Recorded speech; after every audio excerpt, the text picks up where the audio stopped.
is the fact that so far we have assumed a relatively one-to-one motion. That if you move the thoracic cavity by X amount, you should see a similar X movement of the lung.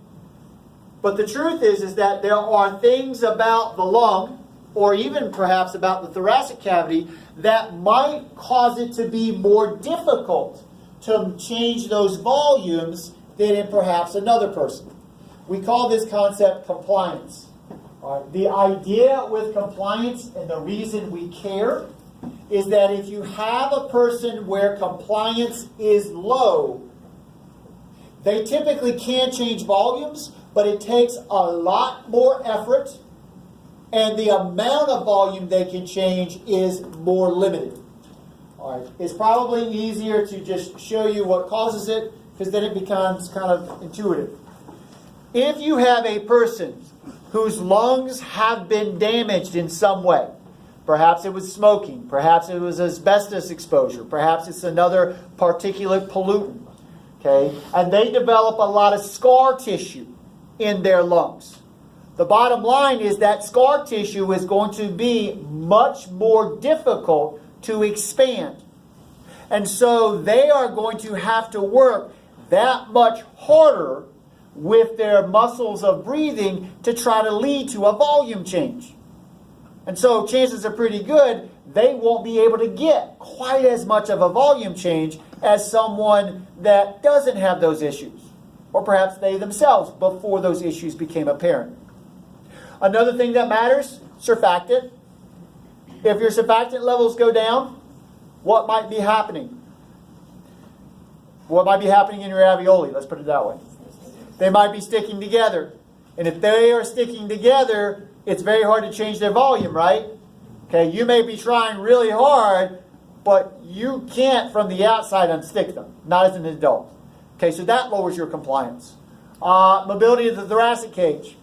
You get involved in an accident, you're in a full body cast. And you're trying, but your rib cage is hitting the sides of the cast. Right? The idea is that the muscles are working really hard, but they can't go past a certain point. You can't get above a certain volume change, which means you can't generate but a certain pressure change. Therefore, the amount of air you can move is more limited. Okay, so that's another way to affect compliance. All right. Now, I've mentioned the muscles of respiration. The only one I've mentioned explicitly by name, diaphragm. Turns out that the intercostal muscles are also involved. So remember in the cat labs when we talked about the external intercostal muscles? There are actually external and internal intercostals. Okay. So next time you're at Applebee's and you want your baby back. Okay. Bottom line, they are going to be involved with respiration. But there are actually a host of other muscles that I won't bother naming all of them, that are what we call accessory muscles. And the reason they're called accessory is that they can be used for breathing, but they don't have to be. Okay? The intercostals and the diaphragm, they're always used for breathing. Okay, now, the idea about these muscles is that they're arranged that they're going to cause one of two things to happen. Either they're going to expand the volume of the rib cage, and diaphragm and intercostal muscles do that. Some of the accessory muscles do that. Or they're going to decrease the volume of the thoracic cavity. In the case of decreasing thoracic volume, that's primarily what you can do actively with accessory muscles. Here they show you some of those. And please